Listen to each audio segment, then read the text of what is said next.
So we do have to understand that what is Marx analysis on history.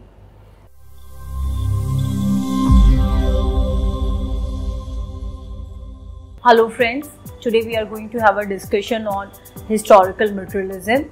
This is the concept given to us by Karl Marx. So we do have to understand that what is Marx analysis on history. So Marx understands history as the progressive expansion in the economical conditions of society. Karl Marx is tracing the evolution of society historically, and the point in which he put a lot of emphasis on that it is economical conditions which brings changes in society. This is the fundamental point which he is saying. So let me explain this theory to all of you in easy language. So this is historical materialism which Karl Marx has given. He says that it is your economical base which is responsible for the changes in society. He says that this economical base brings the changes in society. How? On the superstructures and the structures of society.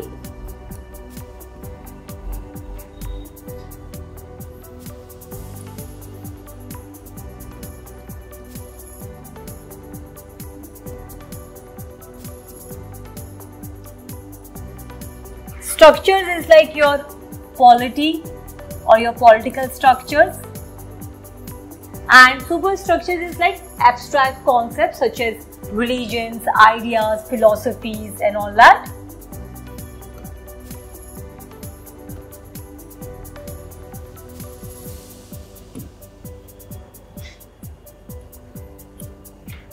So the main argument of Karl Marx is that whensoever there is a changes in your economical holding where? So Karl Marx is saying that this economical holding is divided into two classes. He says that there will always going to be two social groups, that is have and have not.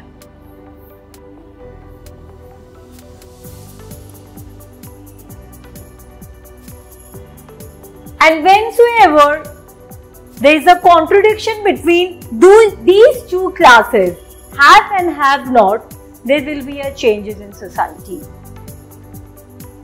So what is the important point here? Contradiction.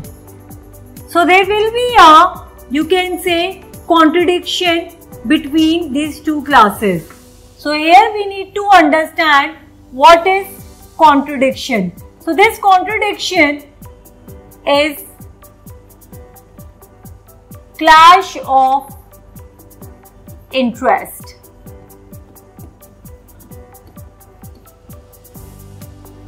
This clash of interest is definitely related with economical base.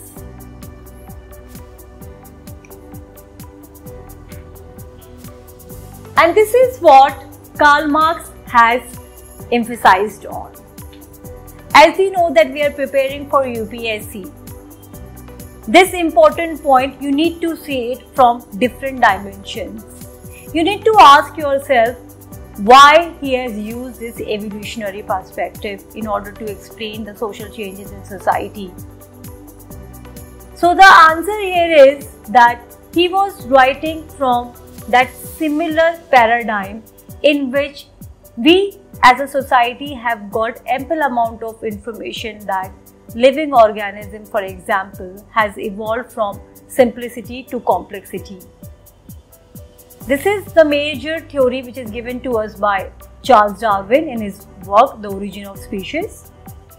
We also have a work of Herbert Spencer, who tells us that how society is moving from simplicity to complexity, and he has given the theory of survival of the fittest. Survival of the fittest, that is the theory given to us by Herbert Spencer.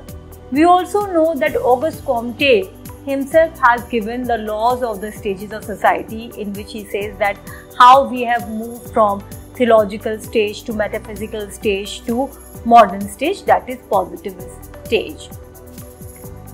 So Karl Marx, when he was writing in a scenario where we were having large scale of production. There was total chaos in society. The earlier order structure got collapsed, whether it was political, whether it was social. So society were witnessing lot of major changes, and these changes were highly impactful in everyone's life. So large amount of, you can say, the changes which we can see in our life, and unfortunately those changes were not very pleasant. It was bringing lot of negative impacts on individuals' lives. People have started shifting from their rural places to urban areas. So large scale migration happened, but this migration was forced migration. And when they started living in urban settings, they were having lot of problems. Sanitation problem, health issue, low wage and all. So there was lot of misery going on, and majorly people articulated that it is mainly happening because of complexity, because of this complex nature of society. Now we have evolved, we have become complex. This is the main point where all other thinkers, we know that Thomas Malthus also has given about that demography and the population theory. He himself has said that the way we are growing population wise, we will going to have lot of competition and even scarcity of resources. So the world was trying to analyze and trying to see the solutions of it. And the major problem was that how we are growing so faster because of technological advancement and scientific discoveries. And then how we are going to have a control of the resources, how the resources is going to be distributed among us. This was the core line. So Karl Marx was analyzing from all these angles, and as we have discussed in previous lecture, that he was highly influenced by philosophies. And that this is here he questioned philosophies, that philosophy should solve the problems of human society. And the problem of human society was definitely at that point of time, and even today, it's on the control of economical resources. Economy is the main vital point as per Karl Marx, because of which we become social. So from here, he took this fundamental component of economy, materialistic conditions. And he did not see it as just that individual is doing and is having into some economical activities, and they are, together they are producing something and the society is changing. The important point here for us is that he emphasized on contradiction. And from this contradiction, he has given us lot of vital information on inequality. So this is what we need to remember for historical materialism. And he says that this inequality is historical in nature. He says that in society, the way it has evolved, he has given us some stages. He talks about primitive society. So he says that in primitive society, when we were hunter and gatherer, it was egalitarian society. There was no as such inequality. Okay. So the first, you can say, the primitive society was egalitarian for Karl Marx because there was no classes. Then he spoke about Asiatic society. In Asiatic society also there was no two classes, there was common holding. So Asiatic society, it's like tribal society where they together hold the property and they were having the needs and sharing the resources as per their individual needs. Okay. Then he talk about ancient society where we have got two classes. So in ancient society we have got the two classes, that is, you can say, of masters and slaves. This is ancient society.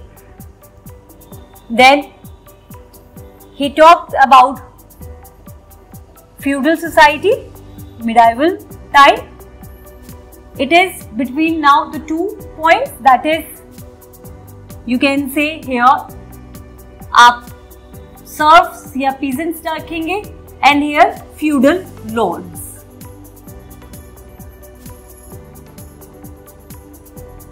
Then he talk about capitalist society, the modern society in which he was writing. Here we have capitalists, then workers, and then he spoke about communism society and he talks about socialism philosophy. So for Karl Marx, history is evolving in nature and we need to understand that history tells us that how society has moved from simplicity to to complexity. So there is a transition, but the transition happened because of economy. So there is two classes and there is a clash of interest. This is dialectics, okay, which he borrowed from Hegel, and the materialism philosophy he borrowed from, you can say, largely from Bagh. And he combined both and he says that whensoever there is a contradiction, there is a synthesis. Okay, so how there is a synthesis? We need to see what had happened. He says, let's see from the ancient society. For Karl Marx, when we were at the Asiatic society, when we were the tribal communities, some of the people, moved up in the hierarchy. So they hold the leadership quality and they hold the more important position. And whensoever, as Gaetano Mosca says, so Gaetano Mosca says that he is an Italian sociologist. According to Mosca, whensoever we are living in some sort of social organization, it is natural that we are going to control that group politically. So they will be going to have some political structure, political order. And the moment we are having political order, you will see some leaders to emerge. So these leaders naturally is going to have control over the resources because we individuals, we humans have self-interest. So now these leaders is going to have larger control over the resources. So this is what had happened during this stage from Asiatic to ancient. Now those leaders have become masters, they have control over the means of production and they have exploited slaves. So now there is a contradiction between slaves and masters. Now what has happened? Now we have to make slaves free because they have revolted. Now we have got the feudal system. Now these feudal lords and serfs, they are in the contradictions. Okay. Now the feudal lords and serfs is in the contradiction. That is what we have largely seen in French revolutions, right? So the peasants and the workers, this class started revolting against feudal lords, and the society is changing. Okay, other structures is also changing, and now we have got new system. That is, we have got new ideas, the superstructures. We have got democracy, fraternity, equality, right? So it got changed. So now the synthesis is capitalist, Now the capitalist and the workers, they are in the contradiction, they have the clash of interest. Now the synthesis will be socialism and communism. This is the major debate and argument which Karl Marx is explaining in Historical Materialism. So it is really important for us to know the nuanced detail which he is saying, why he has given Historical Materialism. He has shown this Historical Materialism in order to show how changes is taking place in society. So often it is claimed that Karl Marx is not a sociologist because he is looking from economical points, he is rather a philosopher, he is a radical. But for not many sociologists, he is considered as a major sociologist, because he is trying to understand society and the changes which is happening in society. So I'll end this lecture here, and I like to bring this important point that when you are trying to understand Historical Materialism, you need to correlate it with his other concepts which we are going to discuss in coming lectures. Thank you.